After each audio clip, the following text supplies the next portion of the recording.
Okay, welcome everyone. And I'm glad you could all join us. We have a special meeting today regarding digital accessibility. So I am the Director of Communications and Marketing for the College of Science and Engineering. And I also am part of the action team that is part of the D&I Alliance, the Diversity and Inclusivity Alliance. And this is a workshop that is part of that action team where we wanted to give people little bite-sized digital accessibility training. And so this session is being recorded, and we do have a series of these in mind where we will do more of these, but this is really the introduction. And for some of you, this may be similar to a session that you may have seen in the past, but hopefully it will help reinforce and help you understand these issues better. So now I'd like to turn it over to Kelly Greaves, who is from the Office of Information Technology, and she can introduce herself more and take it away, Kelly. Thank you. Thanks so much for having me. And I'm just going to go ahead and share my screen. Did I share the right screen?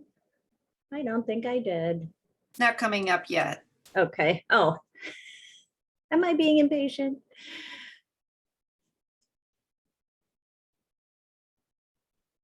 So I'm, as Rhonda said, I'm Kelly Greaves. Kelly, we still aren't seeing it.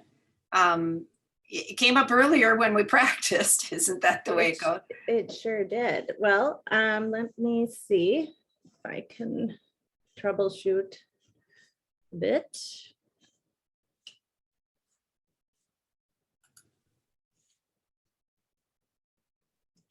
So as I'm finding the slides, I'm Kelly Greaves from the Office of Information Technology, where I'm responsible for managing the comms team and also doing change management, as you know, is a core function of IT, because we're always changing.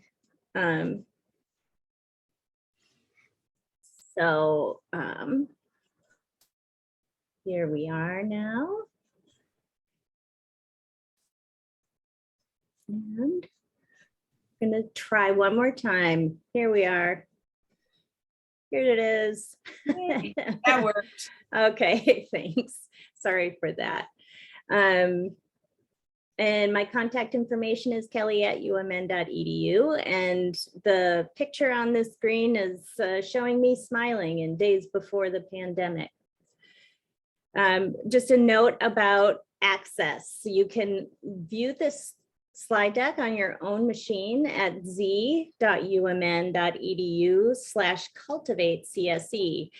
And Rhonda and I were talking about before that this could kind of be a train the trainer session, because many of you are communicators, I believe, yes? And so a lot of times our role is to show good practices and be good role models for digital accessibility. So feel free to repurpose this slide deck when you're meeting with clients or with your teams.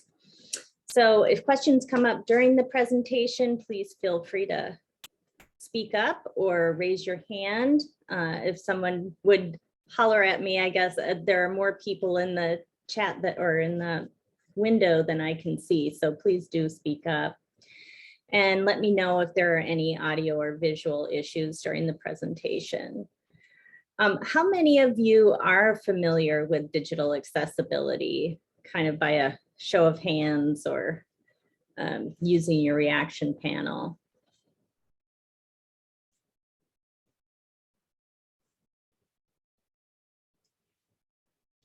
So it's new for quite a few people. So I'll kind of go through this presentation as though I would for people who've not heard about it. And for those who have, please do consider this kind of a train the trainer event, and hopefully you can repurpose it. So every conversation that we begin around digital accessibility is grounded in humility. It's grounded in lifelong learning and never shame, right? We want to encourage people to build skills and cultivate inclusion in digital spaces. So we start with this great quote by Maya Angelou, which is, "I did then what I knew how to do. Now that I know better, I do better." And certainly 5 years ago, I was not practicing digital accessibility at the level I am now. And every year I learn more. So really it is with that spirit this campaign goes out. So the purpose of digital accessibility, especially in the context of DEI, is about equity, right? It's a person with a disability has the opportunity to acquire the same information, engage in the same interactions, and enjoy the same services with substantially equivalent ease of use as a person without a disability. So this is the normal state of affairs, the normal way in which we approach sharing digital information over email, over presentations, over Zoom, is in an accessible manner. And how we frame and understand disability is that it's a mismatch between a person's capabilities and what their life situation and culture demands, and that it isn't a matter of if you're disabled, it's when, right? Because disability can be permanent, it can be temporary, it can be situational. And in this image, it's showing a person who was born with one arm, a permanent disability. Then the next image is of someone with an arm injury.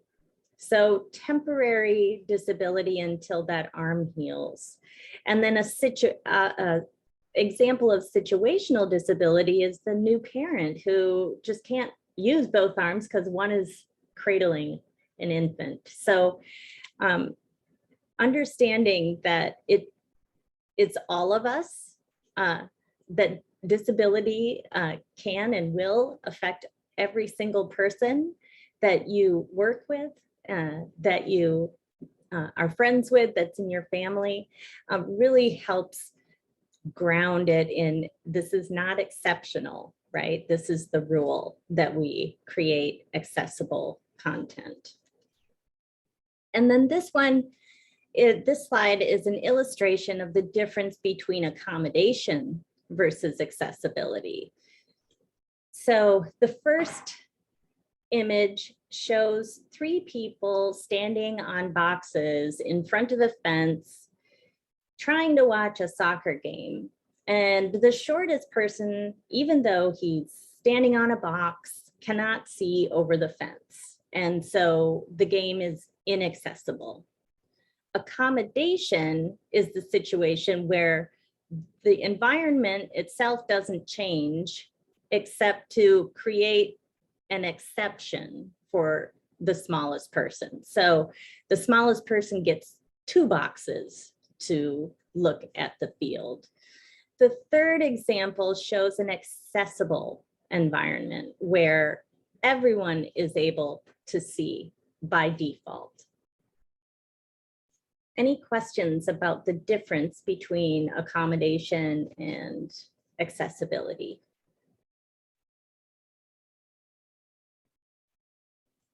Right. So some of the benefits of creating accessible digital content is that you future-proof your content. You don't have to go back and, I'm going to be presenting to people who have requested accessible content. It already is that way by default. This is just your standard operating procedure. You always create accessible content. It's just good design, regardless of your abilities. Digitally accessible designed content is structured in a way that makes it easier for every person to parse and scan and skip and recognize. We also reduce risk. It's not the main point that we like to share around digital accessibility, but it is the law. And universities have been sued by people who are just trying to gain access to the same content that everybody has. But you know, we want to comply with university policy and with federal law. And finally, the best one, it feels good to do good, right? And cultivating inclusion makes all of us feel better about who we are and who we're inviting in. So these are, what does digital accessibility literally mean? It means the 7 core skills at the most basic. So this is alternative text for your images. It's having the appropriate amount of contrast between the background and text or background and image. It means applying heading styles. It means having descriptive links for your hypertext. It means using lists, bulleted lists in your documents and websites and presentations. It means formatting tables in an appropriate way and using tables in only appropriate settings, and video and audio captioning by default. So the next thing we're going to do is go look at this inclusion doc demo. So I would like for everybody, and I can put this in the chat too, so it's a little easier, to visit this document, and I'll show you how to make a copy, and then you can follow along with me.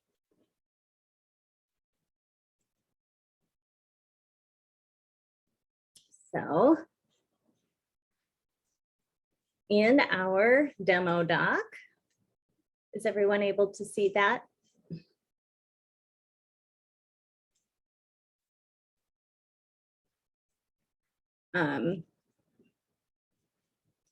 Where we're going to start is with the image.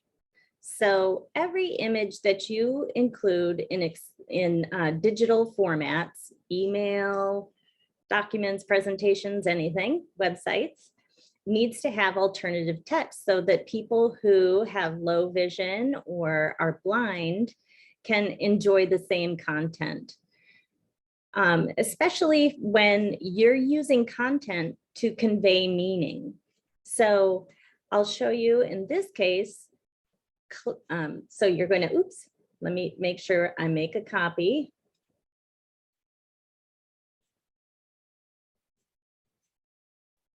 And if you've done that, you can follow along and click through this demo with me.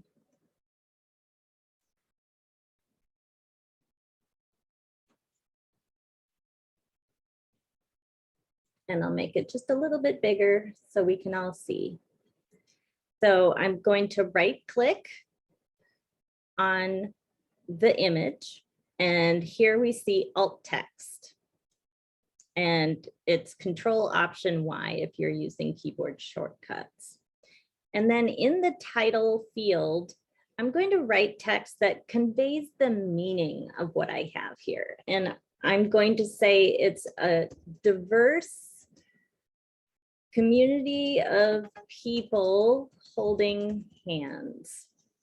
So I could have said something like black and white image with men and women, or I could have said any number of things. But what's important to me is that I'm conveying a united community. So that is the alt text I chose for that.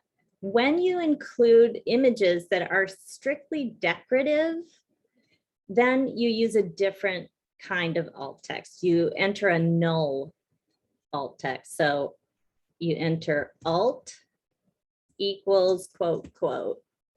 And that, and I'll put that in the chat. That tells folk, or it tells the screen reader to skip that image.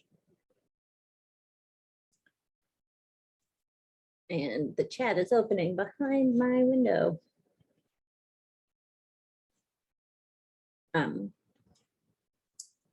Anyway, I'm not able to see the chat right now. The other very important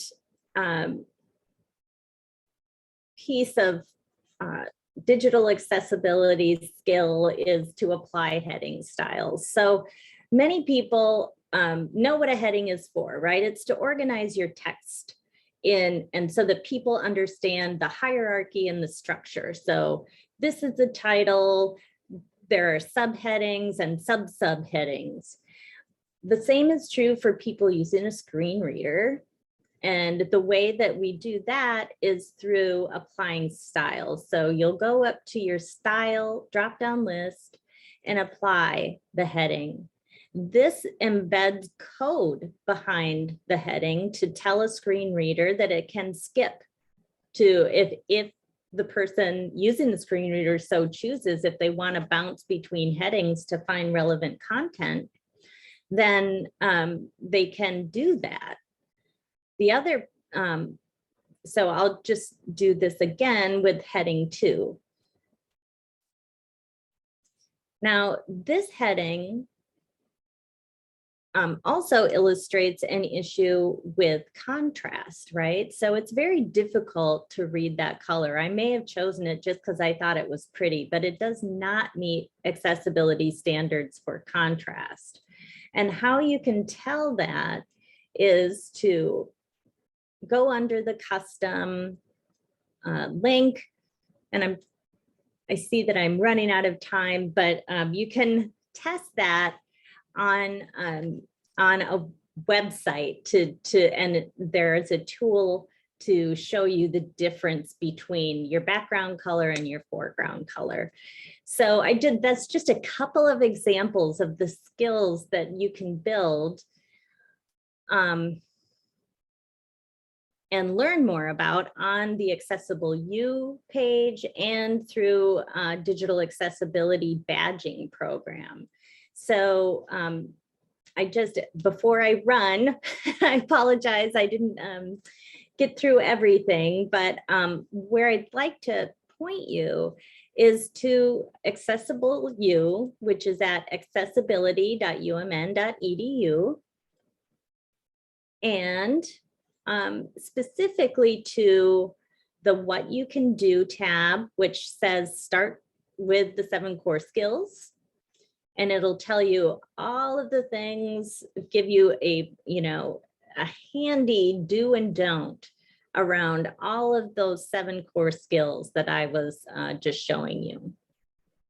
And then the other thing, which I highly recommend, is to do the digital accessibility badging program, which is available free of charge and is a graded course for which you can earn a badge that you can put on your LinkedIn, that you can put in your signature to really demonstrate to leaders and to others that you've developed this set of skills. Any questions? I think one of the things, I know Kelly, you and I have talked about this, one of the things that I see all the time is links. So maybe that's worthwhile talking a little bit about. Sure.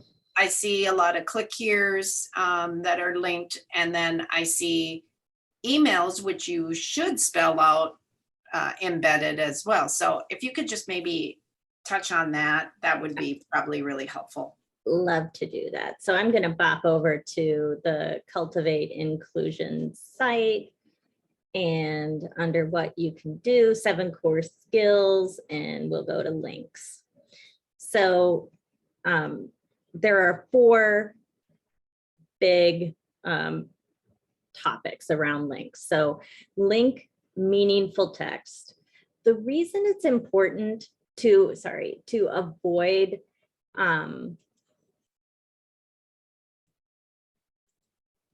putting click here is because it's for the same reason as the headings are important. So screen readers are enabled to skip through to different links.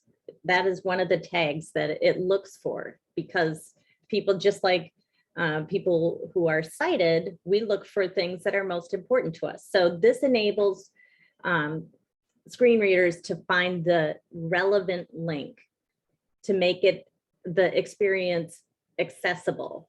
So if, for example, you have 3 click here's on your web page, then the experience for the screen reader is going to be click here, click here, click here, which isn't enough information for them to make the decision, do I want to click there? Is that the information that I need?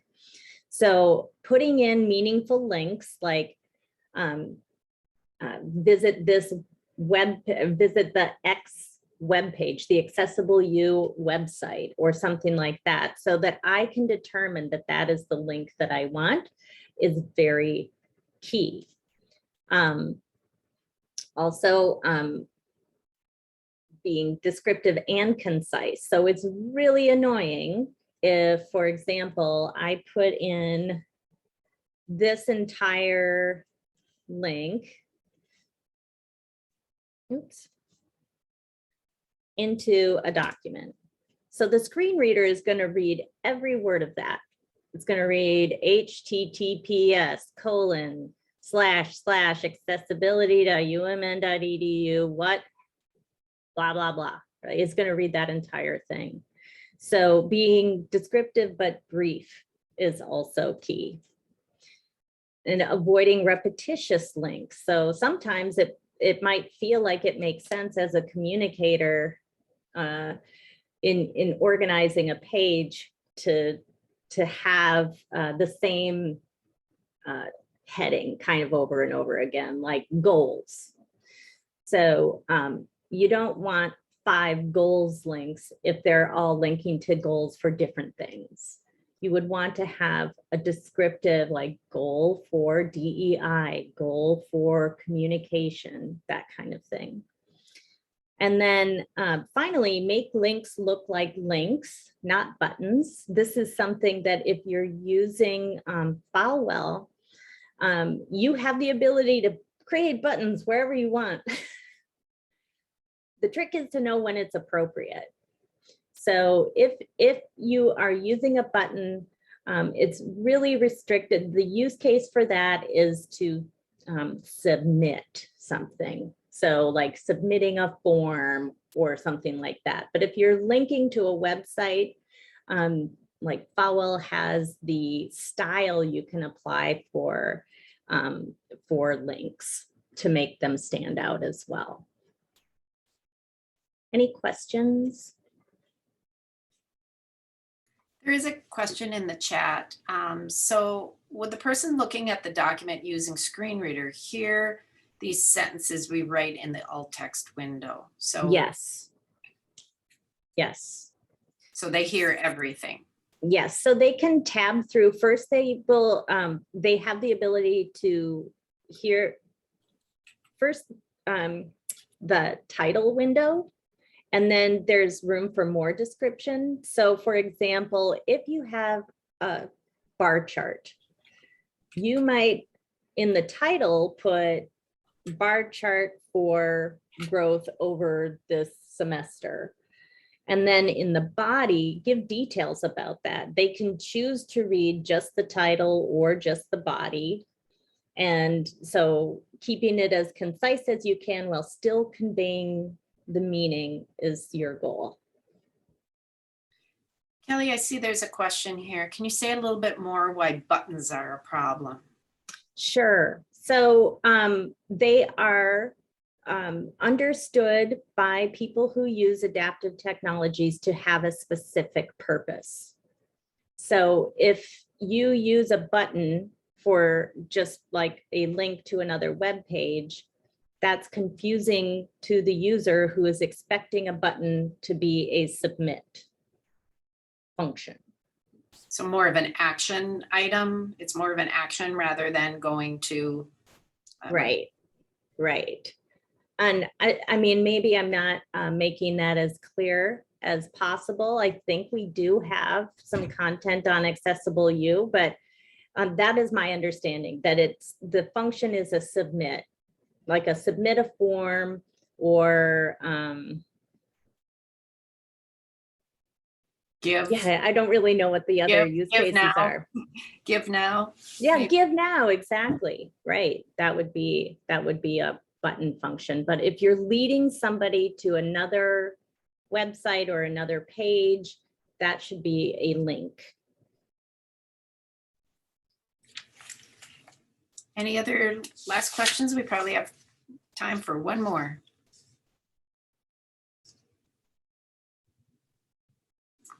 Well, if not, I think I really appreciate your time here.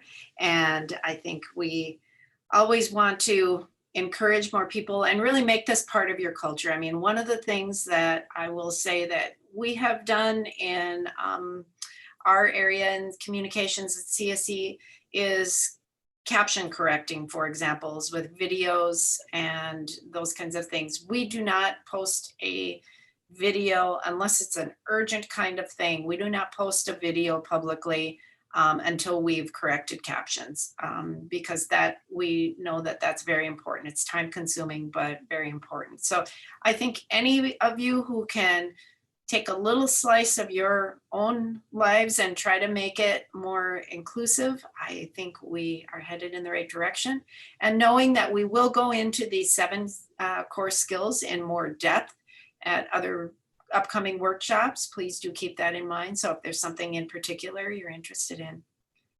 But otherwise, thank you so much, Kelly. It's my pleasure. Thank you all for attending.